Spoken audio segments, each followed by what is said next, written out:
చేయలేకపోతున్నారు.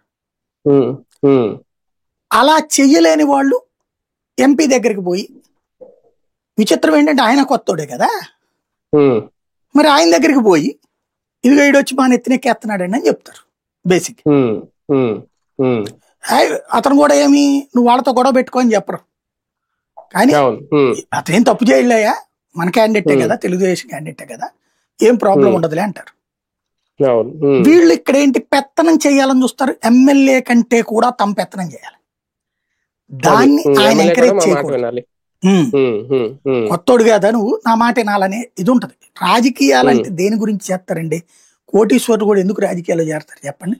సింపుల్ అవును. లాజిక్, అధికార ఆధిపత్య ధోరణి. ఆధిపత్యం. నేను చెప్తే పని జరిగిపోవాలి. ఉమ్, ఎమ్మెల్యే అదే కోరుకుంటాడు, ఆ ఉమ్, పార్టీ తరపు నాయకుడు అదే కోరుకుంటాడు. ఉమ్, ఆ పార్టీ నాయకుడికి ఇప్పుడు పని ఆగిపోతుంది. ఎమ్మెల్యే చెప్తే పని చేస్తామని అధికారులు చెప్తారు. మరి ఉమ్, ఎమ్మెల్యే చెప్తే పని చేస్తామన్నప్పుడు ఫైనల్ ఏం చేయాలా? వాళ్ళని కంట్రోల్ చేయాలంటే ఎంపీతో చెప్పిస్తాం, ఉమ్, ఎమ్మెల్యే కంటే ఎంపీ గొప్పడు ఉమ్, కదా అని వీళ్ళు అవును. ఎంపీకి ఉమ్, సార్ ఆయన అక్కడ ఏదో అంటే ఇతని మీద నెగిటివ్ చెప్తారు. అక్కడ ఉమ్, చెప్పి ఉమ్, వాళ్ళు ఏదో పని చేయించుకున్నారు అనుకోండి, అప్పుడు ఎమ్మెల్యే కోపం వస్తుంది, తిడతాడు. ఈ తిట్టింది రికార్డు చేసి ఎమ్మెల్యేకి వినిపిస్తారు, ఎంపీకి. ఉమ్, వీళ్ళిద్దరి మధ్యన ఉమ్, చిచ్చు ఉమ్, పెడతారు. అమ్మాయి అవును. ఎవరు ఉమ్. విడుదల